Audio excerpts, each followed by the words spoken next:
Kailangan ba talaga tuwing Lunes isinasama ka ng matandang alaga mo? Kasama po yun sa trabaho ko bilang caregiver Nasa kontrata ko po yun. Sa bagay nga, kaya lang wala ka na kasing day off Sa gabi ka na lang namin nakakasama. Hindi ko na po iniisip kung may day off ako. Ang mahalaga po sa akin, malaki ang naiuwi ko tuwing araw ng sahod. Pasensya ka na anak ha. Ikaw na ang umako sa responsibilidad ng pamilya natin mula nang iwan tayo ng ama nyo at sumama sa ibang babae. Huwag na po natin pag-usapan ng Itay. Mula nang iwan po niya tayo, para sa akin, matagal na siyang patay. Sa kabila ng ginawa niya, ayoko pa rin na magtanim kayo ng sama ng loob sa kanya. Tatay niyo pa rin siya. Tatay lang po namin siya sa papel, pero hindi sa tunay na kahulugan ng pagiging ama. Maiba nga pala ako. Bayaran na kasi bukas ng tuition fee ng kapatid mo. Huwag po kayo mag-aalala. May nakatabi na po sa drawer. Kunin niyo na lang po. Alam niyo naman kung nasaan. Pasensya ka na anak ha. Ewan ko ba sa kapatid mo kung bakit sa private school pa gusto mag-aral. Pwede naman sa mga university na libre Hayaan na lang po natin. Matataas naman po ang grades niya, talagang nag-aaral siya mabuti. Nahihiya lang kasi ako sa'yo. Ikaw nga, hindi mo tinapos ang pag-aaral mo. Meron ka pang kapatid na nag-aaral sa high school. Ito pang upa ng bahay natin. Pagkain pa natin. Lahat na, sinagot mo.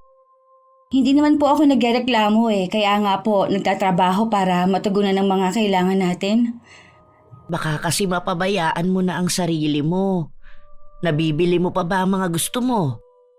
Oo naman po. Ito nga po, bumili ako ng 2 lipstick. Tig-isa po tayo. Hindi pwede na ako lang ang maganda. Ang ganda nito, nak. Mamahalin ito Naku, nakakahiya naman na magkukolorete pa ako sa tanda kong ito.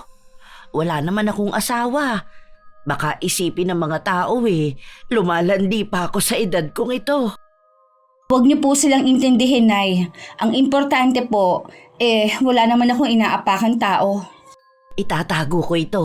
Kapag may okasyon ko lang gagamitin para hindi agad maubos. Pwede niyo po yan gamitin kahit araw-araw pa. Bibilihan ko na lang po kayo ulit kapag naubos. Tsaka po, gamitin niyo yung mga damit na binili ko ha. Huwag niyo lang po itatago. Sige, isusuot ko kapag nagsimba ako sa linggo. Susuotin ko yung bestida na bulaklaki na binili mo at gagamitin ko itong lipstick. Sigurado pong bagay sa inyo yon. Paano po? Aalis na po ako. Bukas na lang po ulit tayo magkwentuhan. Mag-iingat ka sa pupuntahan nyo, nak ha. Tawagan mo ko o kahit sino sa mga kapatid mo kapag may problema. Opo, Nay. Huwag po kayong magpapakapagod dito ha. Totoong caregiver ng isang matandang babae ang trabaho ko. Panglima ko ng hanap buhay to mula nang iwan kami ng aming ama. Akala ni na inay malaki lang ang sahod ko. Kaya ako natutugunan ng mga pangangailangan nila. Wala silang kaalam-alam sa lihim na itinatago ko. Hello, Han. Ang aga mo namang dumating. Malapit lang kasi dito yung lugar kung saan kami nag-meeting. Kaya tumuloy na ako dito pagkatapos. Gusto mo nang maiinom? Hindi pa kasi luto ang sinalang ko Ayos lang yun. Hindi pa naman ako nagugutom. Ipagtitimpla na lang kita ng juice. Bubuksan ko na rin ang TV para manood ka muna habang nagluluto ako. Dito na lang ako sa kusina. Panonoorin na lang kita sa ginagawa mo. Kumusta palang araw mo? Tulad pa rin ng dati. Pagod araw-araw. Tapos pagdating mo sa bahay, bubungangaan ka pa. Hindi pa rin pala nagbabago ang asawa mo. Ito ang juice mo. Salamat, Han.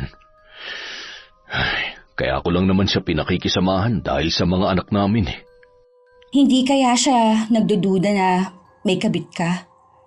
Hanggang hinala lang naman siya. Wala siyang magiging ebidensya. Hindi ko pa rin maiwasan na kabahan. Baka kasi bigla na lang niya akong sugurin dito. Sa bahay namin o kaya sa trabaho ko. Ngayon ka pa ba kakabahan 3 taon na ang relasyon natin. Huwag na nga natin pag-usapan ng asawa mo. Gusto ko tungkol lang sa atin ang pag-usapan natin. Oo naman, kaya nga nandito ako para kahit papano makalimutan ko nagpapasakit sa ulo ko. Pwede na tayong kumain. Wow, parang nagutom ako bigla. Mukhang masarap lahat. Puro paborito mong niluto ko. Gusto ko kasi lagi mong maaalala ang bawat araw na magkasama tayo. May pamilya si Levi at 3 anak sa asawa niya. Nagkakilala kami nung panahon na nag-uumpisa ng manlamig ang relasyon nila. Ako ang lagi niyang sinasabihan ng mga problema niya sa pamilya at trabaho. Tuwing Lunes kami nagkikita sa bahay na kinuha niya. Kumpleto yun sa kagamitan. At meron din kami mga damit doon. Lahat ng gusto ko ibinibigay ni Levi. Siya rin ang sumusuporta sa lahat ng kailangan ng pamilya ko. Para hindi halata ang relasyon namin, nagtatrabaho pa rin ako. Kapag natuloy ang pag-alis ni Maris at ng mga bata, mapapadalas na ang pagkikita natin. Talaga? Saan naman ang punta nila? Gusto kasi makita ng mga bata ang kanilang lolo at lola, kaya buong bakasyon ay doon muna sila. Gusto nga nila akong sumama pero sabi ko busy ako sa trabaho. Mabuti kahit madalas kayong nag-aaway ng asawa mo, hindi galit sa'yo ang mga anak mo. Hanggat maaari kasi, hindi namin ipinapakita ni Maris na nag-aaway kami sa harapan nila. Tsaka kahit kailan, hindi ako siniraan ng asawa ko sa mga anak namin. Mabait naman pala ang asawa mo. Ay, mabuti naman siya nung unang mga taon ng pagsasama namin.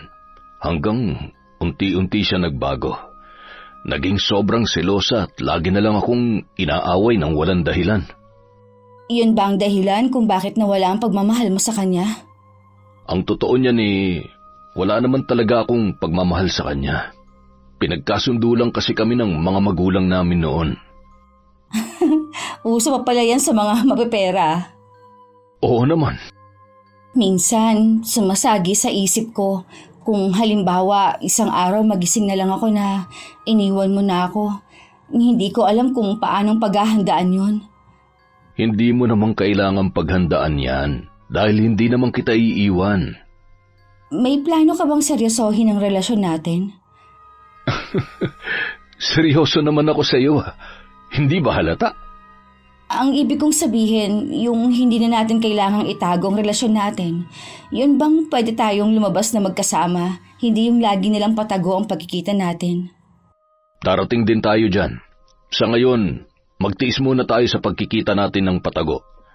Iniisip ko rin kasi ang kapakanan ng mga bata Ayoko na mawalan sila ng respeto sa akin oras na malaman nila. Aasahan ko ang sinabi mong yan. Ako ang nag-aalala. Baka kasi magsawa ka ng maghintay sa akin Baka makahanap ka na ng iba na mas bata kaysa sa akin. Hindi yun mangyayari. Hindi ko nga pinapansin ang mga nagpapalipad hangin sa akin Dahil ikaw lang ang mahal ko at wala na akong gugustuhin na makasama. Thank you, Han. Ikaw lang ang nagpaparamdam ng kahalagahan ko. Aasahan ko rin ang sinabi mo na ako lang ang magiging lalaki sa buhay mo. Naunang umalis si Levi. Sumakay na lang ako ng taxi papunta sa bahay kung saan naroon ang matandang inaalagaan ko. Isang matandang babae na edad 71. Nasa wheelchair na lang siya at hindi na rin nakakapagsalita. May katulong naman ako nurse sa pag-aalaga sa kanya kaya hindi ako hirap. Bago umuwi ng araw na yun, dumaan muna ako sa grocery store para mamili ng mga kailangan sa bahay. Tuwang-tuwa naman ang mga kapatid ko pagdating ko dahil sa mga dala ko. Para kayo mga batang pasli talaga kung mag-agawan. Lahat naman kayo meron Hindi na po kayo nasanay sa kanila. Lagi naman ganyan ang mga yan. Hindi nyo man lang inalok ng maiinom ang ate ninyo. Busog pa naman po ako. Lagi akong pinapamerienda bago ako pauwi ng amo ko. Mabuti pa, ayusin nyo na yan sa lagayan. Yung baon nyo sa eskwela huwag nyong kainin. Hanggang kailan na lang po ang pasok nila, Nay? Si Lay matagal pa ang sem break. Yung dalawa, 1 linggo na lang. Makakapahinga ka na sa baon. Kahit naman po walang pasok hingi pa rin sila ng hingi ng pera. Oo nga eh. Ay, napakagastos talaga ng mga kapatid mo. Hayaan na lang po natin hanggat meron pa akong maibibigay. Eh baka kasi masanay naman. Masaya po ako na makitang masaya ang mga kapatid ko at kayo. Salamat nak ha. Napakaswerte ko dahil nagkaroon ako ng mabait na anak na katulad mo. Baka naman po magkaiyakan na naman tayo niyan ha. Ikaw talaga. Oo nga pala, nagluto ako ng paborito mong ulam. Yung sinigang sa miso. Sarap naman yan. Mapaparami na naman ang kain ko nito. Kahit man lang sa ganitong bagay, makabawi ako sa'yo. Hindi niyo po kailangang makabawi. Mahal ko kayo ng mga kapatid ko. Lahat po gagawin ko para sa inyo. Kapag ganun na ang sinasabi ni inay, hindi ko talaga maiwasang makonsensya. Malimit ko rin marinig sa mga kapatid ko kung paano ko ipagmalaki ng nanay namin sa ibang tao. Kung gaano siya kaswerte sa akin. Hindi na tuloy mawala-wala ang pangamba ko na baka dumating ang araw na matuklasan nila ang sikreto ko. May mga gabing hindi talaga ako makatulog dahil sa mga iniisip ko. Ang ginagawa ko, nagtitimpla ko ng gatas. Katulad ng gabing yon, naabutan ko pa ang inay sa sala na nananahi. Nay, bakit hindi pa po kayo natutulog? Hindi pa kasi ako inaantok eh. Ganun ka rin ba iha? Kwentuhan muna tayo. Sige po, ano naman pong pagkakwentuhan natin? Tungkol sa tatay ninyo.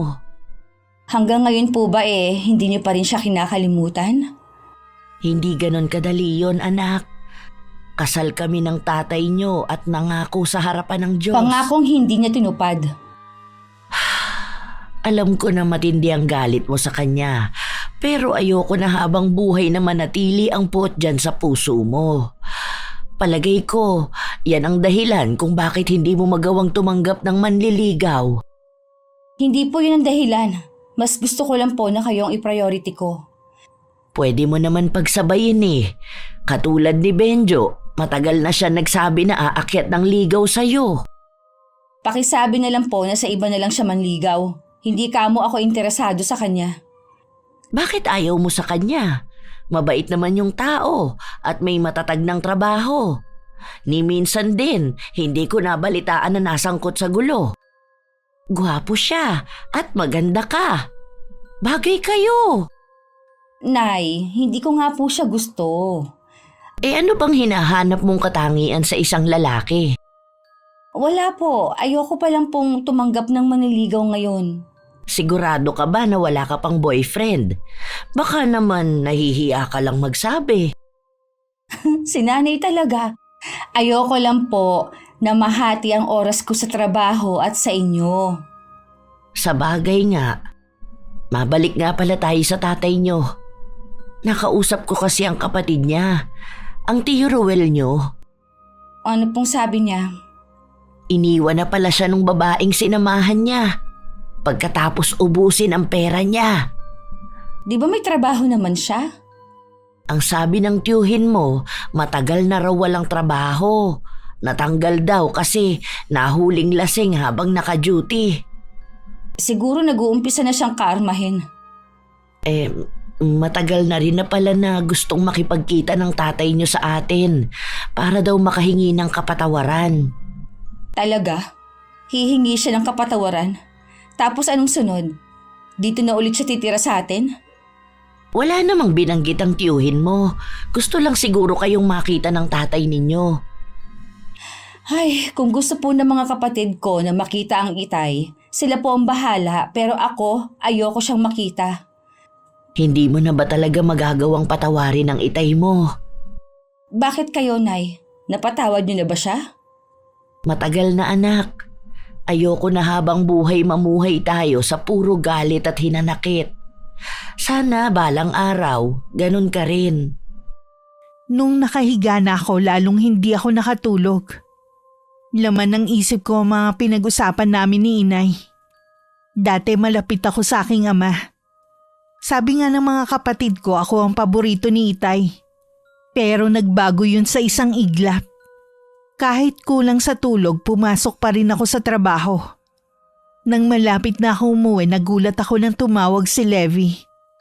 Gusto niya magkita kami ng araw na yun. O ano nangyari sa'yo? Bakit ka may sugat sa mukha? Binato ako ng asawa ko ng picture frame namin. Buti nga, daplis lang to eh. Nasisiraan na ba ng bait ang asawa mo? Bakit niya ginawa yon? Pinipilit niya kasi na sumama ako sa kanila ng mga bata na magbakasyon. Bakit kailangan kanyang pilitin kung ayaw mo naman? Gusto niya kasi na hindi ako mawala sa paningin niya. Hindi man lang niya iniisip ang trabaho ko. Napakababaw naman ang dahilan niya para manakit. Sabi ko sa kanya, hindi ako uuwi hanggat hindi siya nagbabago. Tama lang ang desisyon mo.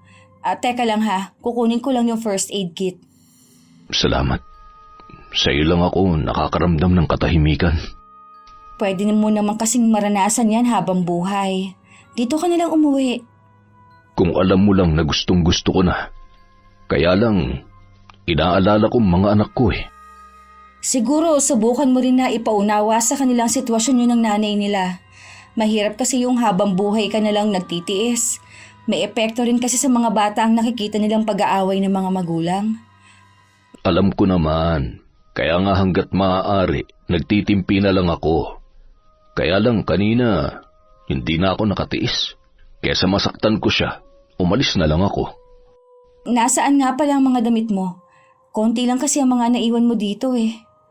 Babalikan ko na lang sa ibang araw. Sa ngayon, gusto ko lang muna magpalamig. Sana habang nandito ka, makapagdesisyon ka na rin kung ano ang plano mo sa atin. Huwag kang mag-alala. Malalaman mo rin ang desisyon ko.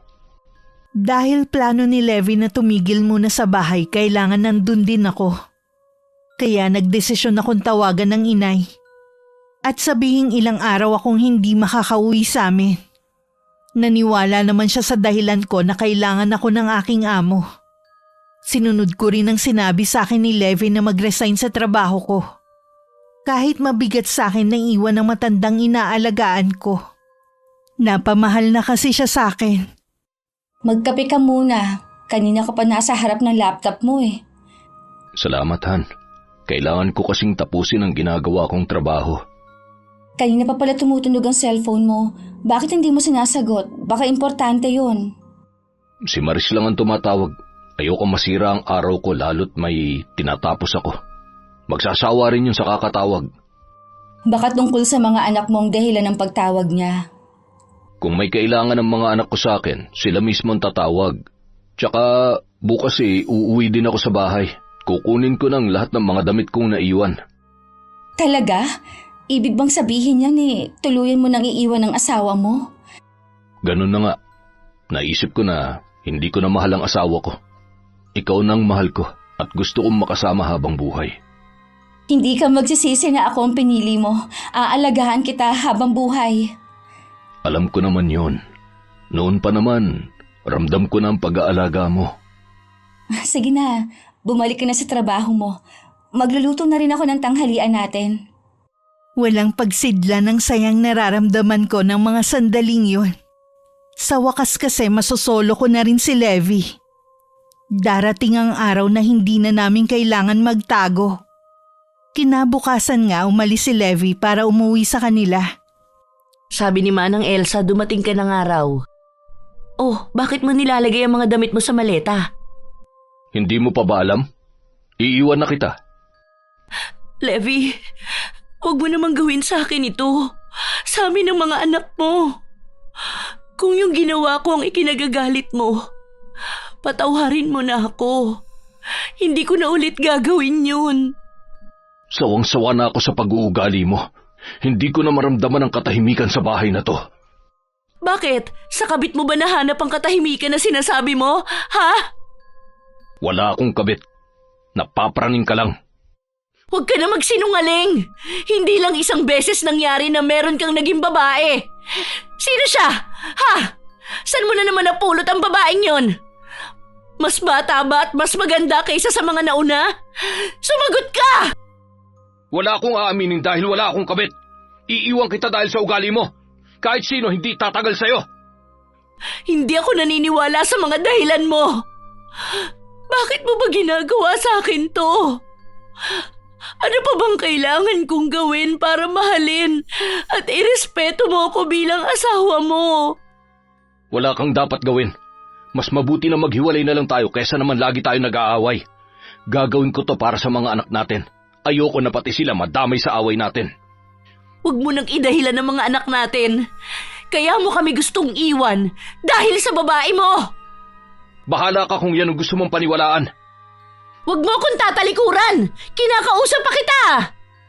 Wala na tayong dapat pag-usapan pa. Hindi na magbabagong isip ko.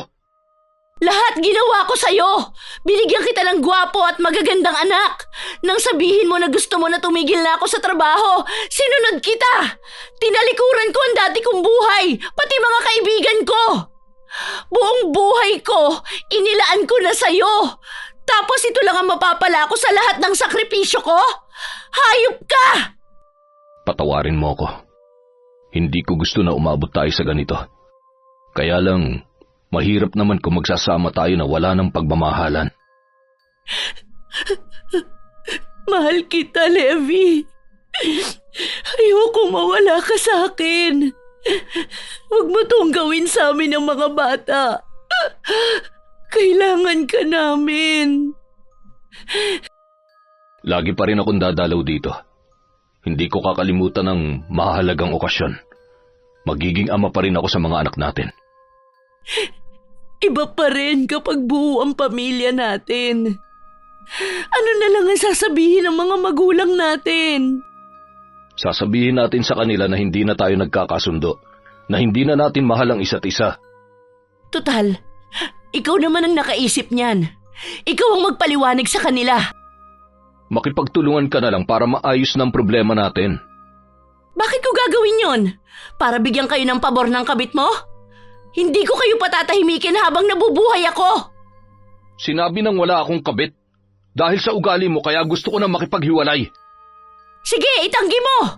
Wala namang maniniwala sa'yo ni isa sa pamilya natin dahil kilala ka nila. Wala na akong pakialam kung maniwala man sila sa dahilan ko o hindi. Hindi rin naman nila mababagong isip ko. Sige, magsama kayo ng kabit mo. Kapag kumupas na ang ganda ng babaeng yon, babalik ka rin sa akin. Habang buhay mo rin pagsisisihan na ipinagpalit mo kami ng mga anak mo sa babaeng yon. Hindi na pinakinggan pa ni Levi ang mga sinasabi ng asawa.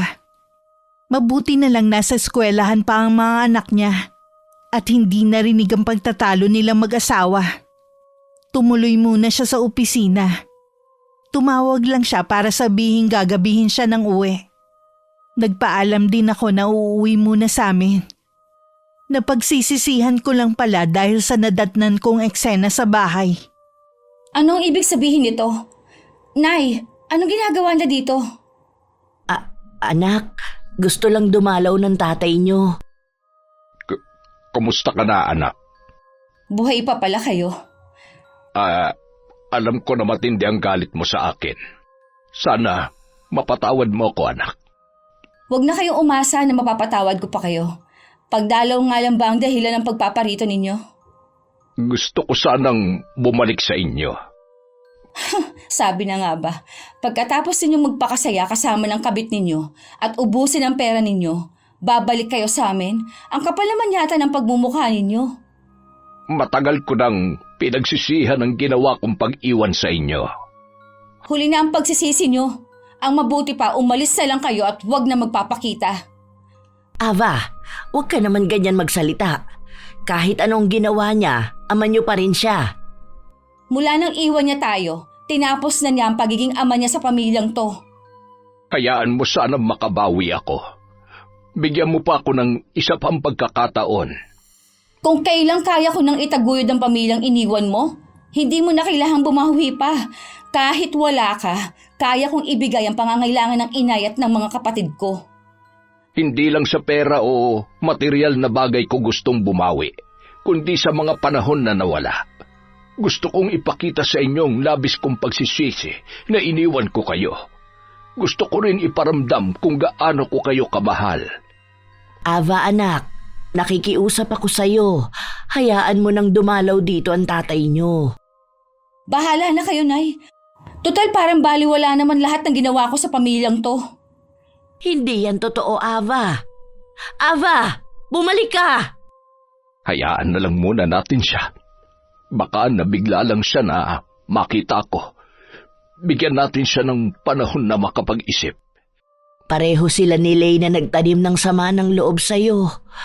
Mabuti pa itong dalawa. Agad ka nilang natanggap. Nauunawaan ko naman ang mga anak natin. Hindi ako susuko na humingi sa kanila ng kapatawaran sa lahat na naging pagkukulang ko. Dumiretso na lang ako nang uwi sa bahay na tinutuluyan namin ni Levi. Nagagalit pa rin ako dahil sa nadatnan ko sa bahay. Hindi ako makapaniwala na ganun lang kadali kay inay na tanggapin muli ang itay. Sa kabila ng mga ginawa niyang kasalanan. Gabi na nang umuwi si Levi. Nagulat pa ako nang sabihin niyang kumain kami sa labas. Hindi ako makapaniwalang dadalhin niya ako sa mamahaling restaurant na noon ko lang mararanasan. Kanina ko pa napapansin na parang malungkot ka. Kanina kasi naabutan ko ang tatay ko sa bahay namin. Ha? Di ba matagal na kayong iniwan ng tatay niyo? Ibig bang sabihin nun, nakikipagbalikan siya sa nanay niyo? Siguro, hindi ko alam kung ano ba talaga ang plano niya. Ayoko kasi siyang kausapin eh. Kahit ano pa man, tatay mo pa rin siya. Pero kung hindi ka pa handa na makipag-ayos sa kanya, naiintindihan naman kita. Huwag na nga natin siya pag-usapan. Ayoko masira ang gabi natin. Ito pa naman ang unang beses na lumabas tayo. Oo nga, nandito na mga in-order nating pagkain. Mukhang masarap lahat. Salamat dinala mo ako dito. Unang beses kong makakain sa ganitong klaseng lugar. Mula ngayon, madalas na tayong kakain sa labas. Kumusta pala ang naging pag-uusap ninyo ng asawa mo? Ayun, hindi niya matanggap ang pakikipaghiwalay ko. Baka guluhin niya tayo niyan. Hindi ka naman niya kilala. Siyempre, mag-iingat pa rin tayo. Ay, naisip ko bigla. Galit na galit ako sa tatay ko. Dahil sumama siya sa kabit niya at iniwan niya kami. Pero hindi nila alam, kumabit din ako. Ang mali lang ng tatay mo, inabandonan niya kayo at hindi sinuportahan. Hindi ko naman yun gagawin sa mga anak ko. Yan ang huwag mong gagawin sa mga anak mo. Iparamdam mo pa rin sa kanila ang pagiging ama mo kahit nagsasama na tayo. Kakaiba ka talagang babae, kaya mahal kita eh. May pakialam ka sa nararamdaman ng mga anak ko. Hindi porke pumayag akong maging kabit mo, masama na akong tao. May puso pa rin naman ako. Alam ko. Shit, dito pa talaga. Ha? Bakit? Mabuti pa umalis na lang tayo dito. Sa ibang lugar na lang tayo kumain. Bakit nga? Ano bang problema? Yung bayaw ko nandito kasama ang pamilya niya. Nasaan? Yung lalaking nakapolo na kulay asul. Nakatingin siya sa akin. Noon pa man, mabigat na ang dugo namin sa isa't isa. Ayoko na hanggang dito magkagulo kami. Mabuti nang umiwas na lang. Halika na. Wala akong nagawa kundi ang sumunod na lang kay Levi. Bago lumabas, umulya pa ako sa bayaw niya. Matalim ang titig niya na nakasunod sa aming dalawa. Pareho na kaming wala sa mood. Kaya umuwi na lang kami ng bahay. Ang malas naman ng unang labas natin. Siguro kung kakain tayo, kailangan sa malayong lugar na. Siguradong makakarating yun sa asawa mo. Eh di ba, lagi mong tinatanggi na may iba kang babae. Mabuti na rin siguro yun. Para wag nang umasa si Maris na magkakabalikan pa kami. Para tuloy natatakot na akong lumabas ng bahay. Hindi mo kailangan matakot. Hindi naman kita pababayaan eh. Hindi ako makakapayag na saktan ka ni Maris o kahit na sino sa pamilya niya. Nag-ring ang cellphone mo. Baka asawa mo na yan. Si Maris nga. Siguro tinawagan na siya ng kapatid niya. Sagutin mo muna. Ayos lang naman sa akin kahit marinig ko ang pag-uusap ninyo. Kung wala rin lang kinalaman sa mga bata, wala na akong balak makipag-usap pa sa kanya. Sa totoo lang, hindi ko maiwasan na maawa sa asawa mo ngayon. Hindi niya kailangan ng awa mo. Matatag siyang babae. Makakaya niya mawala ako. Kailangan lang niya ng panahon. Alam ko gutom ka pa. Mag-iinit lang ako ng pagkain natin. Mabuti pa nga. Kinabukasan maagang tinawagan si Levi ng panganay niyang anak. Pagdating sa mga anak, hindi sila matanggihan ng ama. Ayos lang naman sa akin yun. Kahit pa may posibilidad na magkita sila ng asawa. Kapag talaga tungkol sa mga anak mo, mabilis ka pa sa 4:00. Natural, dahil mahalaga sila sa akin. Sila at ang babae mo lang ang importante sa'yo. Nasaan si Troy? Gusto ko siya makausap tungkol sa problema na sinasabi niya. Wala siya rito. Inutusan ko lang siya na tawagan ka para pumunta ka rito. Bakit kailangan mo pang gamitin ang anak natin? May trabaho ko ngayon. Isinantabi ko muna dahil akala ko may problema ang anak natin. Ayaw mo naman kasing sagutin ang tawag ko. Nagmamatigas ka na makipag-usap sa akin. Dahil wala naman talaga tayong pag-uusapan. Tapos na tayo. Ikaw lang naman ang tumapo sa relasyon natin eh. Ikaw pang may ganang sabihin na sawang-sawa ka na sa pag-uugali ko. Samantalang ikaw naman ang dahilan kung bakit ako nagkakaganito. Kung wala naman palang kailangan ng anak natin, aalis na ako. Huwag ka munang umalis, Levi. Mag-usap muna tayo. Wala na nga tayong dalawa. Tanggapin mo na lang para hindi ka na mahirapan pa. Sa tingin mo kaya ganun lang kadali ang lahat? Dahil sa babaeng yon, basta mo na lang itatapon ang ilang taon nating pinagsamahan. Sinabi na... Huwag ka na magkaila pa! Huwag mong gawing sinungaling ang kapatid ko! Oo na, may iba akong babae. Mas di hamak na maganda at mas bata sa'yo. At higit sa lahat, inaasikaso niya ako hindi katulad mo. Pagod na nga ako galing sa trabaho. Bubungangaan mo pa ako. Ano, masaya ka nang umamin ako? Hayop ka! Walang iya! Pagkatapos ng lahat ng hirap at sakripisyo ko sa pamilyang ito, ipagpapalit mo lang ako sa isang basura! Hindi kagaya ng iniisip mo si Ava.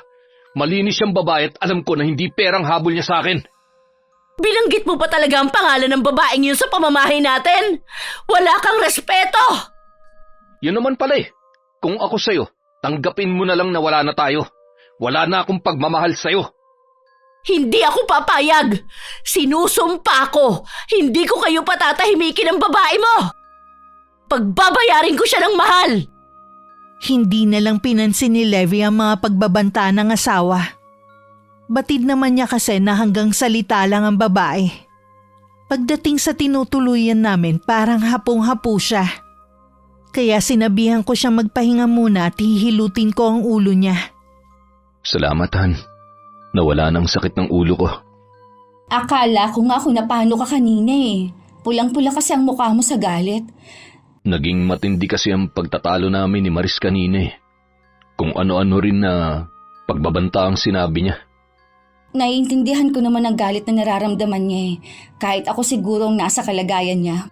Matinding galit rin na mararamdaman ko. Huwag mong sabihin na naaawa ka pa sa kanya. Hindi ko maiwasan dahil babae din ako. Ikaw nang mahal ko, hindi na siya. Alam ko naman yun. Tsaka wala naman akong balak na iwan ka para sa kanya. Oo nga pala, ilang araw ako mawawala. May out of town kami ng mga kaopisina ko. Gusto sana kitang isama kaso yung mga kasama ko, kakilala ni Maris eh. Ayos lang. Mag-iingat ka at tawagan mo na lang ako kapag nandun ka na. Sandali lang naman ang 3 araw.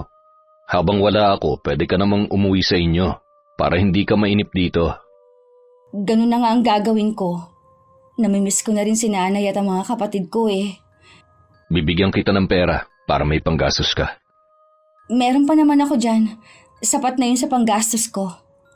Tanggapin mo na. Para talaga sa'yo yan. Sige, ikaw ang bahala. Nang makaalis si Levi, naghanda lang ako para makauwi na rin sa amin. Namili na rin ako ng mga kailangan nila sa bahay. Hindi ko inaasahan na madadatnan ko na naman sa bahay ang Itay. Sabi ng kapatid ko, doon na ulit siya nakatira. Nagkulong na lang ako sa kwarto para hindi ko siya makita. Ava, pwede bang pumasok? Sige po, Nay. Pasok po kayo. Hindi ka kasi nagtanghalian kanina. Hindi ka ba nagugutom? Wala po akong ganang kumain. Alam ko galit ka sa akin, pero sana maunawaan mo ako. Sabihin niyo nga, Nay. Kahit kailan ba hindi kayo nagalit sa ginawa ng Itay sa atin? Siyempre nagalit. Gabi-gabi akong umiiyak noon at minumura ko talaga siya sa isip ko. Para akong mababaliw noon sa kakaisip. Ang daming tanong sa isip ko. Pero sa huli, napagtanto ko na wala akong pagkukulang dahil naging mabuting asawa ako at mabuting ina ninyo. Ang tatay ninyo ang nagkulang at nakalimot sa sumpaan namin. Paano niyo po siya napatawad? Isinuko ko lang sa Panginoon ang lahat ng sakit at galit na nasa dibdib ko. Hindi madali pero nagawa kong magpatawad. Kaya po ba tinanggap niyo siya ulit dito sa bahay natin? Oo, lahat naman ng tao, may karapatan na bigyan ulit ng pagkakataon na magbago. Walang pinagkaiba ang Itay mo sa kanila. Hindi rin kita minamadali na patawarin siya, pero sana respetuhin mo pa rin siya bilang ama mo. Alang-alang po sa inyo. Hindi ko na po siya pagsasalitaan ng hindi maganda. Pero sana po, huwag niyo munang hingi na patawarin ko siya. Salamat anak. Alam ko na babait ka naman talaga. Nadadala ka lang ng galit mo. Sana kayo ni Lay mapatawad na ang inyong ama sa mga susunod na araw. May iba po pala ako, Nay. Ilang araw po muna ako dito, ha? Oo naman. Hindi mo kailangan magpaalam pa. Bahay mo rin ito. Akala ko kasi nagbago na mula nung nandito si Itay eh. Walang balak ang Itay mo na panghimasukan ng mga buhay natin. Ang gusto lang niya bumawi sa atin sa ilang taon niyang pagkawala. Mabuti naman po akong ganon. Hindi pa po kasi ako handa na makikialam siya sa buhay natin. Ang mabuti pa, lumabas ka na. Alam ko gutom ka na. Sige na, kumain ka na doon. Susunod na lang po ako. Nang lumabas ang inay, inayos ko lang ang sarili ko. At saka na ako lumabas. Naabutan ko ang Itay na nasa kusina at ngumiti sa akin. Kumain ka na, Iha. Ininit ko na yung ulam. Ang inay ho. Lumabas siya sandali. May bibilhin lang siya sa may tindahan. Teka, ipagsasandok kita ng kanin at ulam. Dito ka na maupo, anak. Nasaan po ang mga kapatid ko? Hindi pa sila umuwi mula kanina. Kumain ka na. Hindi ka dapat nagpapalipas ng kain. Baka magkasakit ka.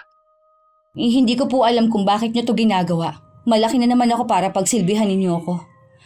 Gusto ko lamang makabawi sa inyong magkakapatid. Alam ko na mahirap kalimutan ang ginawa ko. Pero kung kinakailangan, habang buhay ko kayong pagsisilbihan para makabawi lang sa laki ng kasalanan ko. Naging maayos naman po ang buhay namin nung mawala kayo. Mas pinatatag ako nung iwan niyo kami. Natuto kaming tumayo sa sarili namin mga paa. Kaya ano ba ang intensyon ninyo? Bakit bumalik pa kayo sa buhay namin? Kung kapatawaran lang, hindi niyo kailangan makipaglapit pa sa amin. Huwag kang mag-alala. Hindi naman ako magtatagal. Uuwi rin kasi ako sa probinsya para doon na manirahan. Gusto ko lang talaga kayong makasama kahit ilang araw lang. Mayroon kasi akong palaisdaan doon na kailangan ko rin asikasuhin. Ang daming bumibili sa tindahan. Oh, nandito ka na pala, Ava. Nag-uusap ba kayong mag-ama? Tapos na po kami mag-usap ng Itay. Doon na lang po ako sa sala kakain. Ava, teka lang. Hayaan mo na lang siya. Nasabi ko na rin lahat ng gusto kong sabihin sa kanya. Binanggit ko rin na uuwi na rin ako sa probinsya para doon manirahan.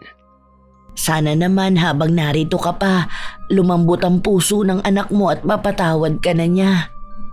Wala akong ibang hiling, kundi ang bagay na yan.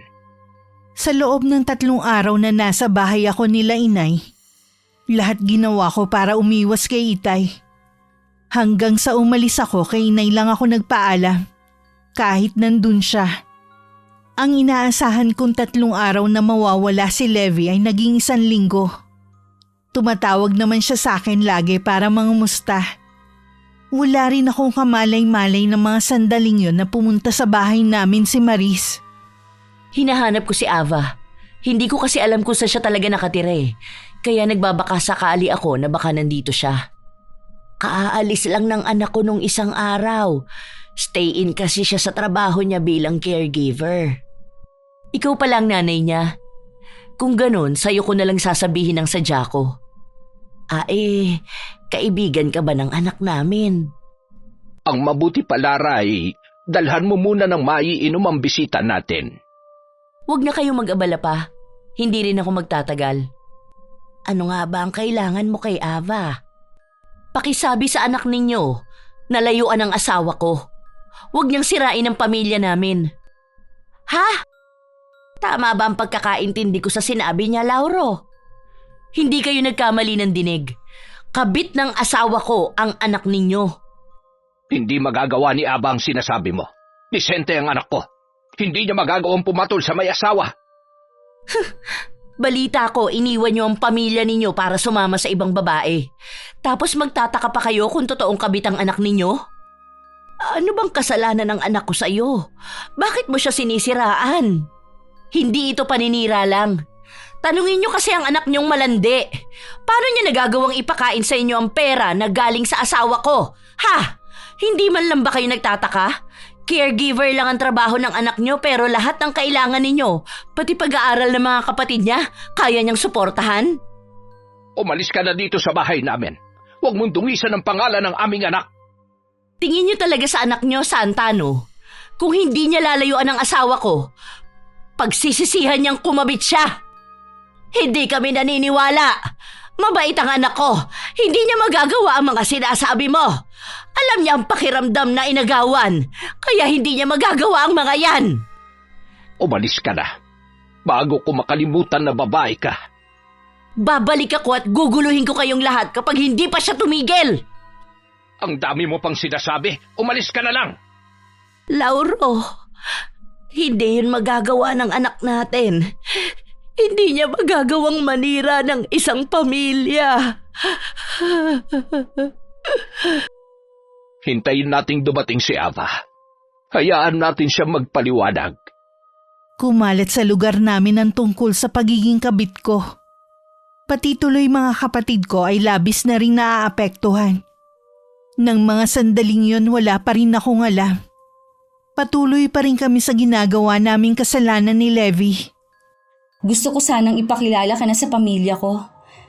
Sa tingin ko, masyado pa maaga. Bakit naman? Kahihiwalay lang namin ni Maris. Hindi pa nga niya tanggap eh. Tsaka wala na siyang ginawa kundi magbanta. Pati pamilya ko, alam na rin nilang pakikipaghiwalay ko. Sana, Han, huwag ka muna makisabay sa problema ko. Pasensya ka na. Bukas nga pala, uuwi muna ako sa amin. Sana lang wala na doon ang itay. Ilang araw lang naman kamo siya doon, di ba? Malay mo, nakaalis na siya. Ilang araw na kasi akong kinakabahan eh. Tapos, hindi pa sila nagchat-chat sa GC namin. Hindi ko tuloy maiwasan na mag-alala. Ngayon lang kasi nangyari na hindi sila active. Sinubukan mo na ba silang tawagan? Hindi ko rin sila makontak eh. Mabuti pa, puntahan mo na lang sila bukas. Kakausapin ko rin ang pamilya ko na wag na silang makialam sa problema namin ni Maris. Sana matanggap na ng asawa mo na wala na kayo. Hindi ko rin gusto na makasira ng pamilya. Natatakot din kasi ako na malaman ng pamilya ko ang sekreto ko. Alam mo naman ang kasabihan na walang lihim na hindi nabubunyag. Kung sakali mang makarating sa pamilya mo ang relasyon natin, nasisiguro ko na tanggap na ni Maris na wala na kami at ikaw na ang mahal ko. Sana nga. Huwag ka na mag-alala pa. Magiging maayos din ang sitwasyon natin. Pinilit ko na lang alisin sa isipan ko ang mga bumabagabag sa akin. Pagkaalis nga ni Levi kinabukasan, naghahanda na rin sana ako nang marinig ko na merong nagdo-doorbell sa labas. Hindi naman ako nagdalawang isip na buksan ang pinto. Ganun na lang ang gulat ko pero pilit ko yung itinago sa harap ng bisita. Ikaw? Siguro nakita mo ang litrato ko sa cellphone ni Levi, kaya kilala mo na ako. Wala si Levi dito. Alam ko, kapag ganitong oras nasa opisina na siya. Paano mo nalaman ng bahay na to? Ang totoo niyan, nahirapan akong tuntunin ang lugar na ito. Mabuti na lang nakakagawa pa rin ako ng paraan. Siguro naman, alam mo na ang sadya ko sa'yo. Layuan mo ang asawa ko. Pakawalan mo na siya. Ikaw ang dapat na bumitaw sa kanya. Hindi ka na niya mahal. Yan ba ang sinabi niya sa'yo? Para sa kaalaman mo, hindi lang ikaw ang babaeng sinabihan ng asawa ko ng matatamis na salita. Marami kayo, pero sa huli, sa akin pa rin bumabalik si Levi. Nakatitiyak akong mahal ako ni Levi. Hindi ako matutulad sa ibang babae na sinasabi mo. Ano bang habol mo sa asawa ko? Tingnan mo yung sarili mo. Maganda ka at bata pa. Humanap ka ng kasing edad mo. Kung pera lang ang habol mo, sabihin mo sa akin kung magkano ang kailangan mo. Mahal ko si Levi. Hindi pera niya ang habol ko. Mahal? Sa tingin mo mapapaniwala mo ko na mahal mo ang asawa ko? Hindi ko na problema kung naniniwala ka. Ang importante naman, kami ang nagkakaunawaan. Masaya ka ba na may sinira kang pamilya? Ha? Araw-araw, hinahanap ng mga anak ko ang kanilang ama. Nauubusan na ako ng dahilan sa kanila. Hindi ko masabi na ang ama nila ay may kinalolokohang ibang babae. Mas mabuti siguro kung ipagtatapat mo na lang sa kanila na hindi na kayo magkakasundo ng asawa mo. Dahil lang naman sa'yo kaya kami nagkakagulong mag-asawa. Palibhasa kasi wala ka pang anak. Kaya hindi mo alam ang damdamin ko. Sana naman, salaminin mo ang paghihirap ng nanay mo nung iwan siya ng tatay niyo nang dahil sa ibang babae. Ganon kasakit ang nararamdaman ko. O baka nga higit pa eh. Patawarin mo ko. Hindi ko kayang iwan si Levi. Kapag nakahanap ng ibang mas bata sa'yo ang asawa ko, iiwan ka rin niya. Maniwala ka, kaya habang hindi ka pa niya sinisira, iwan mo na siya. Hindi ako naniniwala sa'yo. Masama ang loob mo kaya mo yan sinasabi. Kahit anong sabihin mo, hindi ko siya iiwan. Kahit ba lumuhod ako sa harapan mo? Huwag mo namang pababain ang sarili mo. Lahat gagawin ko para mabuo lang ang pamilya namin. Nakikiusap ako. Umalis ka na. Lahat kaya kong gawin. Sabihin mo lang kung anong gusto mo. Wala akong gustong hilingin sa'yo. Umalis ka na lang. Sa lahat na naging babae ni Levi, ikaw ang hindi matinag-tinag. Sana nga, wag mo itong pagsisihan. Kahit galit si Maris, dama ko na mabuti siyang babae. Pero mahal ko na si Levi. Hindi ko kakayanin na mawala siya sa akin. Handa ko siyang ipaglaban kaysa hodang may mga tao pa akong masaktan. Nung bumaba ako sa tricycle, naramdaman ko na agad ang kakaibang titig na ibinato sa akin ng kapitbahay namin.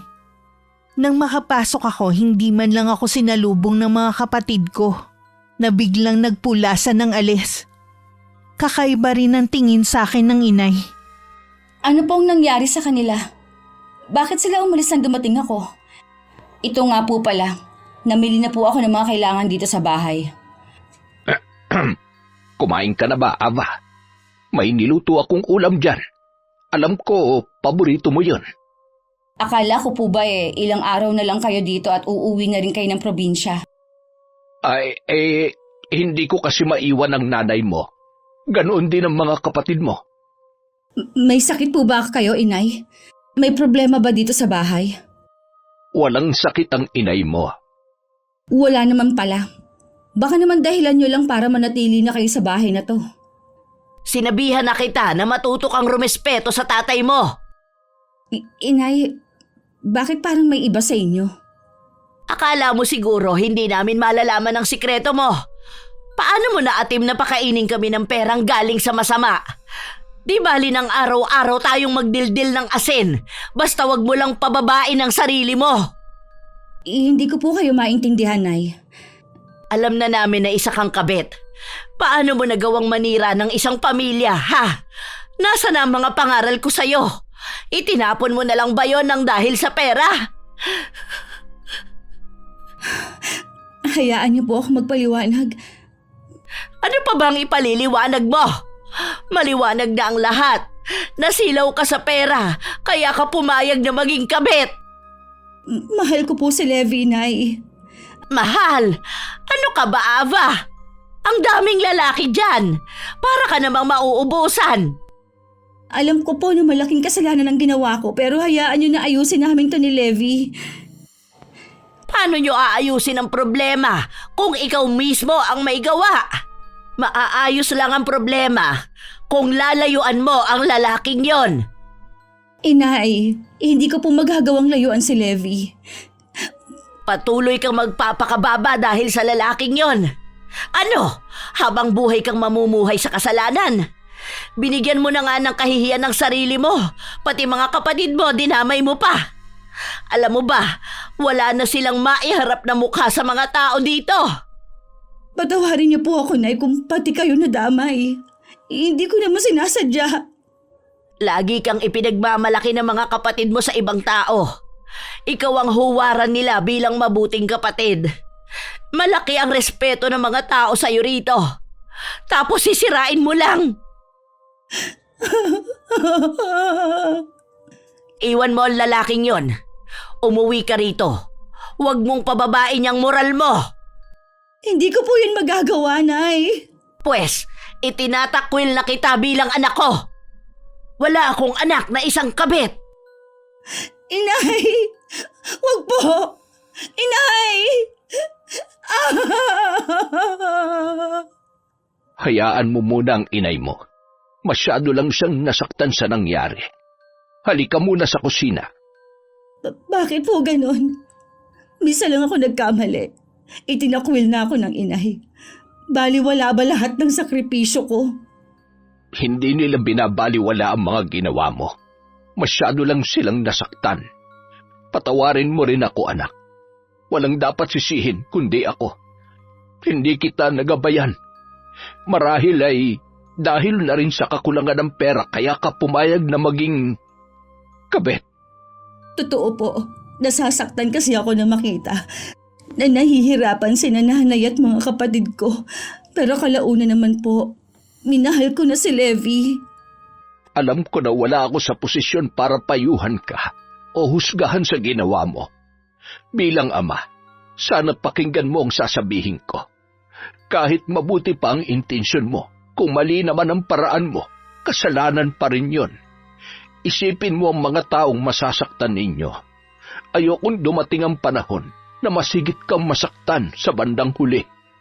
Dahil hindi pa rin ako kinakausap ni inay, nagpasya na lang akong umuwi na.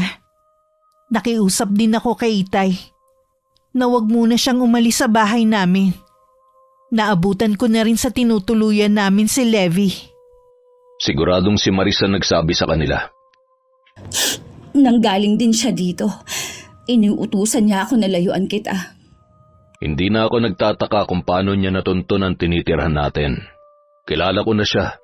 Kapag may gusto malaman, lahat ginagawa niya. Totoo ba na hindi lang akong naging babae mo? Na lahat sila iniwan mo din? Oo, pero hindi ako seryoso sa kanila. Ikaw lang ang sineryoso ko ng ganito. Tatagal ba naman ang relasyon natin kung hindi kita mahal? Naniniwala ako sa'yo. Medyo naguguluhan lang ako. Huwag mong intindihin ang sinasabi ng asawa ko. Gusto lang niya na ikaw mismo makipagkalas sa akin. Dahil sa kanya, galit na ang pamilya ko sa akin. Itinakwil na rin ako ng inay dahil ayokong makipaghiwalay sa'yo. Hindi na ako papayag na guluhin ka pa niya. Kakausapin ko siya. Sa tingin ko, hindi mo na siyang makukumbinsi pa. Hayaan na lang natin siya. Wala na rin mawawala pa sa atin. Tama ka. Magsasawa rin siya sa ginagawa niya. Hindi mo ba sasagutin ang tawag sa cellphone mo? Lagi na lang tumutunog kapag nandito ka sa bahay. Si Marisan tumatawag. Ayokong makipagtalo sa kanya. Pagod ako sa maghapong trabaho. Tingin ko pa naman sa kanya nung una parang mabait. Nako, napakagaling umarte niyan. Huwag ka magpadala sa kabaitan niya. Alam ko na ngayon, mabuti pa magpahinga na tayo. Maaga pa ang pasok mo bukas. Akala ko magiging maayos na ang pagsasama namin ni Levi. Pero madalas pa rin kaming guluhin ng asawa niya. Minsan tumawag ang babae at sinabing magpapakamatay siya kapag hindi nagpakita ang asawa. Kaya napilitan si Levi na puntahan siya. Ano na naman bang kalokohan to, ha? Kailan mo ba kami titigilan ni Ava? Kinausap ka na ba ng mga pamilya natin, ha? Oo, kahit sila hindi kayang isalbang pagsasama natin. Hindi ka ba naaawa sa mga anak mo? Naaapektuhan na pati pag-aaral nila. Kahit anong pagtatago ko sa kanila, alam na nila na gusto mo nang makipaghiwalay sa akin. Kakausapin ko sila. Ipapaintindi ko ang sitwasyon natin. Talaga bang seryoso ka sa babaeng yun? Oo, siya nang gusto kong makasama habang buhay. Kilala kita, Levi. Kaya mo lang siya gusto dahil maganda at bata siya. Kapag ba kumupas na ang ganda niya, mamahalin mo pa kaya siya? Matagal pa yun mangyayari. Sabi mo nga, bata pa siya. Kahit ano talaga ang pakiusap ko sa'yo. Nakialam na nga ang pamilya natin. Ayaw mo pa ring lubayan ng babaeng yun. Kung ako sa'yo, sumuko ka na lang. Ituon mo na lang ang atensyon mo sa pag-aalaga sa mga anak natin. Tigilan mo na rin ang pananakot mo na magpapakamatay. Alam ko naman na hindi mo gagawin yun. Teka lang, aalis ka na ba? Oo, pakiusap ko ulit, tumigil ka na sa panggugulo sa amin ni Ava. Huwag mo na rin pupuntahan ang pamilya niya. Nagpupuyos ang kalooban ni Maris nang iwan siya ng asawa. Nagsisigaw siya hanggang mamaos siya. Lahat ng mahawakan niya ibinato niya sa sahig. Nang kumalma, umalis siya at saka pinuntahan ng bahay ng mangkukulam. Sige, Levi. Tatanggapin ko nang mawawala ka sa amin ng mga anak mo. Pero hindi ako makakapayag na hindi makaganti sa inyo ng babae mo. Pagkarating sa bahay ng mangkukulam, agad nilapag ni Maris ang malaking halaga. Kasama ang isang litrato. Napangiti naman ng may edad ng babae. Bago umalis, sinabi pa niya na kailangan walang lunas ang gagawin niyang sumpa. Muli kong binisita ang pamilya ko ng araw na yun. Malamig pa rin ang pakikitungo sa akin ni Inay. Para tuloy gusto kong maiyak sa trato niya sa akin. Hiniwalayan mo na ba ang lalaking yon? Nay, mahal ko po si Levi. Lintik na pagmamahal na yan kung may sinira kang pamilya. Nagmamakaawa po ako sa inyo. Patawarin niyo na ako. Tao lamang po ako. Paano kita patatawarin kung unti-unti mong sinisira ang buhay mo sa pagiging kabit? Nakipaghiwalay na po si Levi sa asawa niya. Kami na po ang nagsasama ngayon. Nakipaghiwalay siya dahil sa'yo. Sa tingin mo kaya magiging masaya kayo kung may mga tao kayong nasaktan? Gusto mo bang lagi na lang may nakasunod sa'yong nagsasabi na kabit ka? Makakalimutan rin po nila yon kapag nagtagal. Para naman pong hindi nyo kilala ang mga tao. Sa umpisa lang nila pinag-uusapan ng mga issue. Anong klaseng pag-iisip yan, Ava? May mga tao nga kayong nasaktan. Bakit ba napakamanhid mo?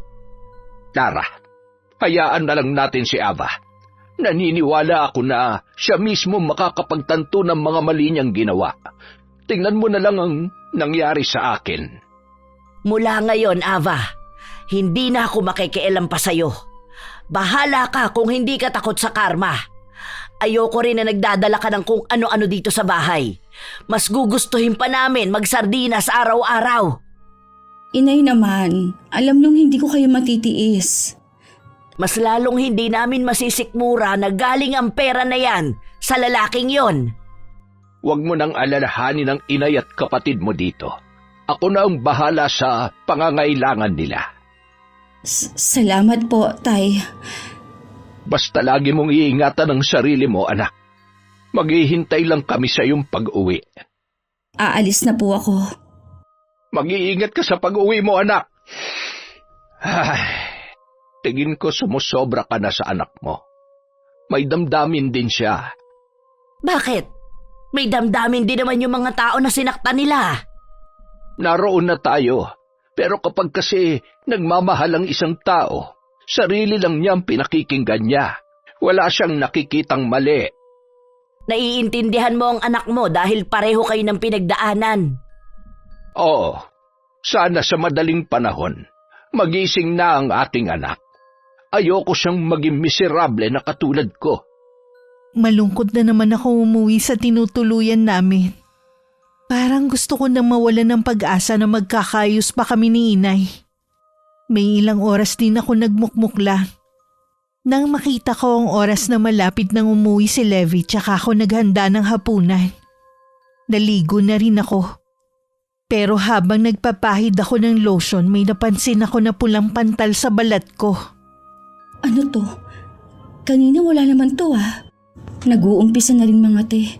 Kahit sa mukha ko meron na rin. Ano ba to? Bakit ang kate? Dumating si Levi at nakita niya ang mga pantal sa balat ko. At walang tigil sa pagkamot. Dumudugo na rin ang balat ko. Agad na niya akong dinala sa ospital. Pagdating doon, pinasuri niya agad ako. Binigyan naman ako ng ilang gamot at ointment para sa pangangate. Kumusta na ang pakiramdam mo? Medyo makati pa rin pero nabawasan naman. Huwag kang mag-alala. Tiniyak sa akin ng doktor na mawawala din yan at babalik ang dating kutis mo. Ay, salamat naman. Akala ko masisira ng balat ko. Hindi kaya dahil sa mga ginagamit mong pampahid? Taon ko nang gamit ang mga yon, kaya malabo yung sinasabi mo. O baka naman may nakain ka na nakasama sa'yo? Posible rin, lalo't madalas tayong kumain sa labas. Baka yun ang dahilan. Mag-ingat na lang tayo sa susunod. Baka mamaya mas grabe pa mangyari sa'yo. Makakalabas na ba tayo ngayon? Bukas na kasi may mga lab test ka pang hindi pa lumalabas ang resulta. Levi, dito ko lang sa tabi ko ha. Nakakaramdam kasi ako ng takot. Huwag kang matakot. Nandito lang ako. Mabuti pa, matulog ka na. Sige, inaantok na nga ako eh. Siguro dahil sa ininom kong gamot kanina. Kinabukasan umuwi na rin kami sa tinutuluyan namin. Akala ko dahil meron na akong gamot na iniinom at ointment na ipinapahid sa balat ko, bubuti na ang lagay ko. Parang napansin kong unti-unting kumukulubot ang balat ko na parang sa matanda. Namumuti na rin ang mga buhok ko at naglalagas. Pakiramdam ko rin ang bilis kong mapagod katulad sa isang matanda. Nagpatingin na rin ako pero hindi nila matukoy ang kondisyon ko. Habang tumatagal, napapansin ko rin ang pag-iiba ng trato sa akin ni Levi. Bakit ba napapansin ko na laging gabing-gabi ka na kung umuwi? Hindi mo rin sinasagot ang tawag ko. Di ba sabi ko sa'yo kapag nasa opisina ako, huwag mo kong aabalahin? Ganitong oras nasa opisina ka pa? Sinong niloloko mo? Pwede ba, Ava, huwag mo akong pagtataasan ng boses? Palamunin lang kita dito. Ano? Yan lang ang tingin mo sa akin? Bakit? Totoo naman, di ba? Imbis na may katuwang ako, pabigat ka pa sa akin. Konting kilos mo lang dito sa bahay, napapagod ka na. Alam mo naman na may sakit ako, di ba? Akala ko naiintindihan mo ko. Alam mo, habang tumatagal, nahihirapan na akong intindihin ka. Pagod na nga ako sa trabaho, pagdating pa dito sa bahay, may stress pa ako. Hindi ko naman ginusto na magkaganito eh. Alam ko, ang itsura kong dahilan kung bakit parang ayaw mo na umuwi dito. Hindi ko kasi alam kung ano nangyari sa'yo. Ayaw mo naman magpa-check up sa espesyalista. Ano, hahayaan ko na pag-eksperimentuhan nila ang katawan ko, ha? Pag-aaralan lang nila kung ano bang sakit mo. Pareho lang yon. Kung ayaw mong gumaling, bahala ka. Huwag ka lang maging pabigat sa akin dahil wala akong plano na mag-alaga ng isang lola. Levi, wag mo naman akong talikuran. Nag-uusap pa tayo. Pagod ako. Gusto ko na magpahinga. Siya nga pala. Dito ako sa kwarto na to matutulog. Doon ka naman sa kabila. Wag mo namang gawin sa akin to. Pag-usapan muna natin ang problema. Wala akong nagawa ng pabagsak na isara ni Levi ang pinto ng kwarto. Kinabukasan naman hindi ko na nagisnan si Levi. Maaga siyang umalis. Wala akong kaalam-alam na muli niyang sinusuyo ang asawa para makipagbalikan sa kanya. Tama ba ang mga narinig ko? Labis ko nang pinagsisisihan ang mga ginawa ko. Sana mapatawad mo pa rin ako. Gusto mo rin kamong makipagbalikan sa akin? Alang-alang sa mga bata, ayusin na natin ang pagsasama natin. Alam ko na galit ka pa rin sa akin. Pero handa akong gawin lahat, mapatawad mo lamang ako. Paano si Ava? Hindi naman kami kasal. Wala siya magagawa kung hihiwalayan ko na siya. Hindi ka ba naaawa sa kanya? Bata pa naman siya. Sigurado makakahanap pa siya ng lalaking magmamahal sa kanya. Hindi ko alam kung kaya pa kitang tanggapin sa buhay namin ng mga anak mo. Para kasing nasanay na ako na wala ka sa tabi namin. Ilang buwan pa lang naman akong hindi umuwi sa inyo. Alam ko na miss nyo na ako. Hindi ako susuko hanggat hindi ko na ibabalik ang tiwala mo at pagmamahal sa akin. Kung kinakailangan, liligawan ulit kita. Ikaw ang bahala, pero huwag kang umasa. Kilala mo ako. Hindi ako ganong kadaling sumuko. Alam ko, pero kilala mo rin ako kapag napuno na at napagod. Nararamdaman kong may itinatago si Levi sa akin. Minsan umuwi siya, pinakialaman ko ang cellphone niya habang nasa banyo siya. Doon ko nabasa ang usapan nila ng kanyang asawa. Sino may sabi sa'yong pakialaman mong cellphone ko, ha? Kaya pala bigla ka na lang nanlambig sa akin. Yun pala, nagkakamabutihan na ulit kayo ng asawa mo. Eh ano ngayon? Asawa ko naman si Maris. Paano ako? Akala ko ba ako na ang mahal mo at hindi na siya? Napag-isip-isip ko na mahal ko pa palang asawa ko. Hindi ko kayang mawala ang pamilya ko sa akin. Bakit mo ko pinaasa? Lahat pala na sinabi ng asawa mo dati totoo. Hindi lang ako ang pinaasa mo. Marami kami. Patawarin mo ako, Ava. Pero tapos na tayo. Babalik na ako sa pamilya ko. Huwag mo akong iwan. Kailangan kita. Mas kailangan ako ng pamilya ko. Mabuti pang bumalik ka na lang din sa pamilya mo. Nagmamakaawa ako sa'yo, Levi. Hindi ko kaya mawala ka sa akin. Mahal na mahal kita. Bitiwan mo ako. Nandidiri ka ba sa akin dahil sa itsura ko? Hindi naman. Sinungaling! Kitang-kita ko sa mga mata mong pandidiri sa akin. Nawala ng kislap na pagnanasa mo sa akin. Alam ko, itsura ko ang dahilan kung bakit gusto mo makipagkalas. Bahala ka kung yan ang gusto mong isipin. Basta tapos na tayo. Hindi na magbabagong isip ko. Hindi ako papayag na basta na lang matatapos ang relasyon natin ng ganito. Mahiya ka nga.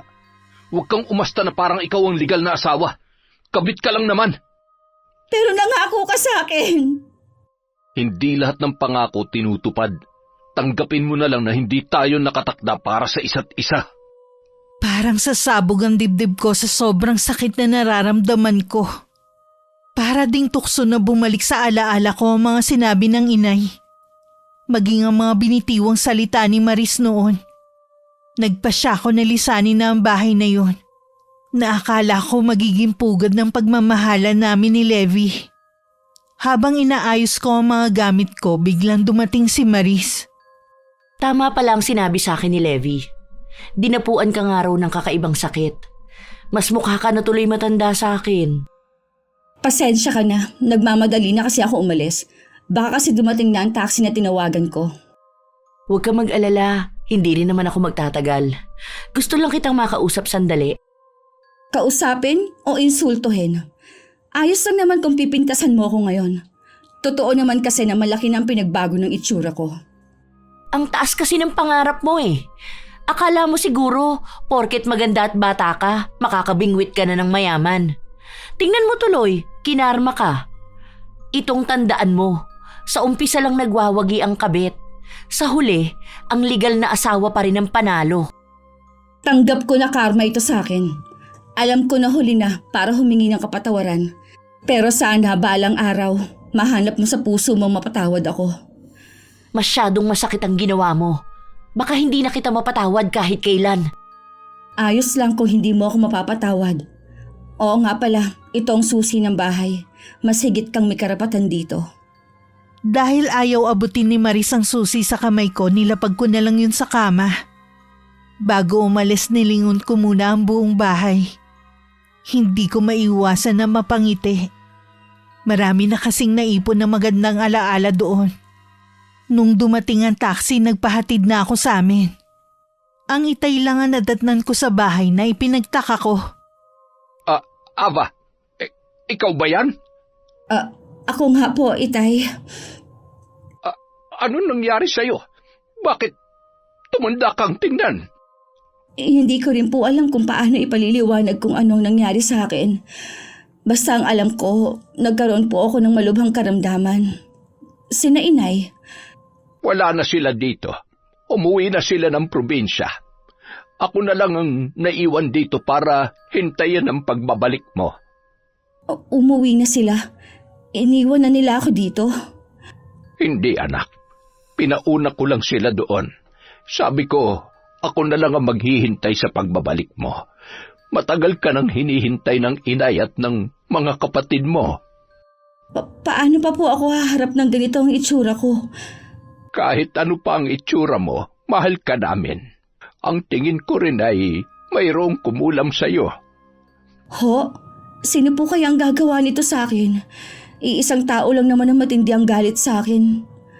Mahirap mambintang. Ipasa Diyos na lamang natin kung sino man yon. Gagaling pa po kaya ako, tay? May kilala kong manggagamot sa probinsya. Baka matulungan ka niya. Paano po kung hindi ako gumaling? Natatakot po ako na habang buhay na ganito na ang magiging itsura ko. Hindi magbabago ang pagtingin namin sa'yo. Ikaw pa rin ang aking magandang anak. Salamat po, tay. Hinintay niyo ako. Patawarin niyo rin po ako sa mga nasabi ko sa inyo dati. Matagal na kitang pinatawad. Ang mahalaga, bumalik ka na sa amin. Makakapagbagong buhay na tayo sa probinsya. Mamumuhay tayo ng tahimik at masaya. Sana talaga nakinig na lang ako kay inay. Baka hindi nangyari to sa akin. Ang tigas kasi ng ulo ko din eh. Naging huli man, kahit papaano ay pinagsisisihan mo na ang mga ginawa mong kasalanan. Namimiss ko ng mayakap ang inay at mga kapatid ko. Sana hindi na sila galit sa akin. Hindi na. Patagal ka na nilang napatawad. Bukas na bukas din, uuwi na tayo sa probinsya. Hindi man buo ang kaligayahang nararamdaman ko dahil sa aking itsura. Labis pa rin ako nagpapasalamat. Sa wakas kasi natutunan ko ng patawarin ng itay sa mga nagawa niyang kasalanan sa amin. Natutunan ko rin na tanggapin ang mga nagawa kong pagkakamali. Kahit hindi man naging ganap ang paggaling ko, masaya ko na kasama ang pamilya ko. Buo at masaya. Wakas.